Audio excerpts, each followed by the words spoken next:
Today I'm taking a look at the VEVOR hydraulic floor jack kit.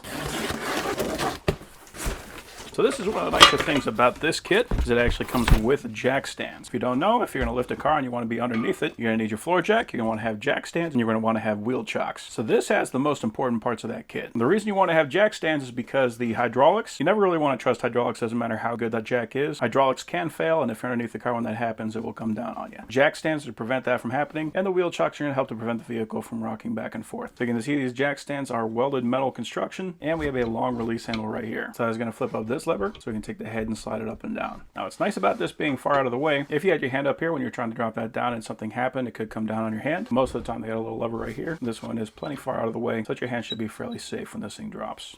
We got our instructions, and here is our head. Nice long length and lots of teeth on here that look fairly rugged. So those teeth line up with that arm, and that will hold that in place. So you can always go up with it, but if you want it to drop, you release that lever, and then it will drop. So we got two of those, one for each side. And that's very important because you want to make sure your car is level. And we got our head for that one as well.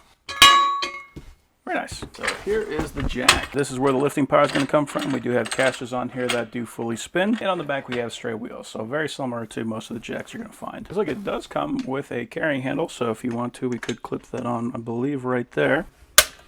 Cool. So we'll be able to easily grab this guy and walk around with it. And then we got our handle for it. It does have kind of a grip here on the end. Has a pin to make sure they're not going to be dropping that in too far, and that is pinched so that we can release the pressure with this valve right here. So drop that guy on, turn it to the left to loosen it, turn it to the right to tighten it. And it looks like we actually have a slot cut in here so we can drop that pin in and then lock it, and then we won't have to worry about that thing falling out. So right now we have a minimum height of about 5 inches. So you want to make sure that you have at least 5 inches of clearance on your vehicle, and also taking into consideration if that is with a flat tire.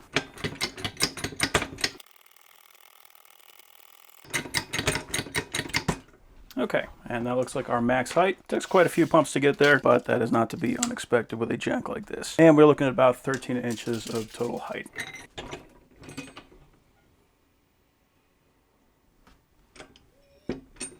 Cool. So I'm just going to look for the lifting pin, which is right here.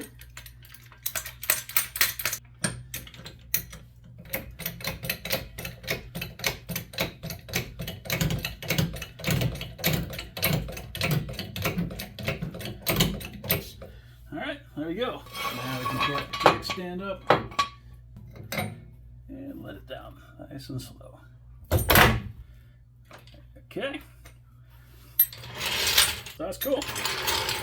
Overall, that is a very nice jack. I don't know if that's actually going to be tall enough for this vehicle, so just check what the clearance is on your vehicle. But it does jack it up to a point where I could get under it easily. Does not really seem to have enough height to where I can actually change that tire. So that is a capable jack. Just make sure that you get one that is designed for your vehicle. Let's get it off of the jack stand. Okay, once we got that up a little bit, just lift that, and we can pull it out. There we go.